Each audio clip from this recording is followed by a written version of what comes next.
Selamat malam Pak Diki dan teman-teman semua. Perkenalkan dengan saya Vanessa Febriana, NRP 1112228. Di sini saya akan membahas mengenai perbankan di Indonesia yang menjadi pilar stabilitas dan pertumbuhan ekonomi. Nah, perbankan adalah badan usaha yang menghimpun dana dari masyarakat dalam bentuk simpanan dan menyalurkannya kepada masyarakat dalam bentuk kredit dan atau bentuk-bentuk lainnya dalam rangka meningkatkan taraf hidup masyarakat. Sektor perbankan memegang peranan penting dalam perekonomian Indonesia. Bank tidak hanya sebagai lembaga intermediasi keuangan, tetapi juga sebagai penggerak pembangunan nasional, pertumbuhan ekonomi, dan stabilitas nasional. Perbankan di Indonesia telah mengalami transformasi besar dalam beberapa dekade terakhir. Berikut jenis-jenis bank yang ada di Indonesia. Yang pertama adalah Bank Umum Milik Negara atau biasa disingkat BUMN. Berikut contoh-contohnya ada Bank Mandiri, BRI, BNI. Nah, BUMN ini biasanya melayani seluruh lapisan masyarakat di Indonesia. Yang kedua ada Bank BPR atau Bank Pengkreditan Rakyat. Ini contohnya BPR Artomoro, BPR Eka Bumi Arta, BPR Lestari Bali. BPR ini berfokus pada sektor UMKM dan pedesaan. Yang ketiga ada Bank Syariah, BSI, Bank Muamalat, Bank BTPN Syariah. Bank Syariah ini beroperasi berdasarkan prinsip-prinsip Syariah Islam. Dan yang terakhir ada Bank Swasta Nasional dan Asing. Contohnya BCA, Bank Danamon, UOB Indonesia, HSBC Indonesia. Bank ini beroperasi atas izin OJK untuk melayani kegiatan internasional.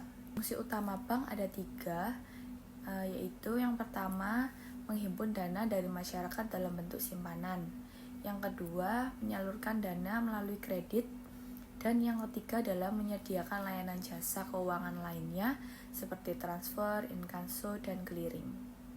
Regulasi dan pengawasan. Bank Indonesia atau BI bertugas menetapkan dan melaksanakan kebijakan moneter.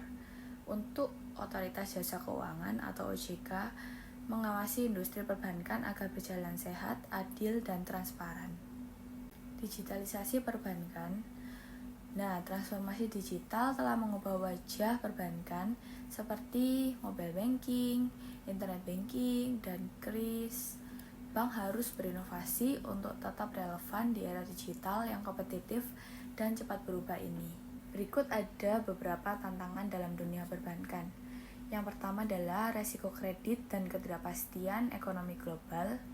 Dan yang kedua, perubahan preferensi konsumen dan disrupsi teknologi finansial atau biasa disingkat vintage. Yang ketiga, ancaman keamanan cyber. Nah, ini biasanya dilakukan melalui online, via telepon atau SMS atau WA, dan lain sebagainya.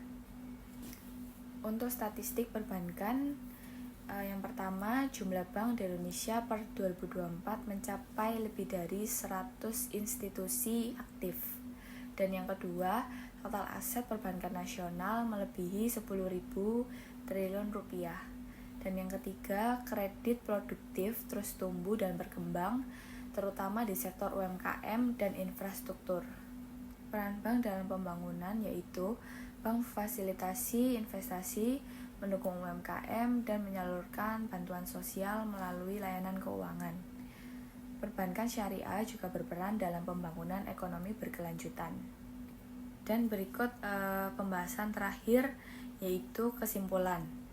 Perbankan di Indonesia terus berkembang dan beradaptasi terhadap perubahan zaman.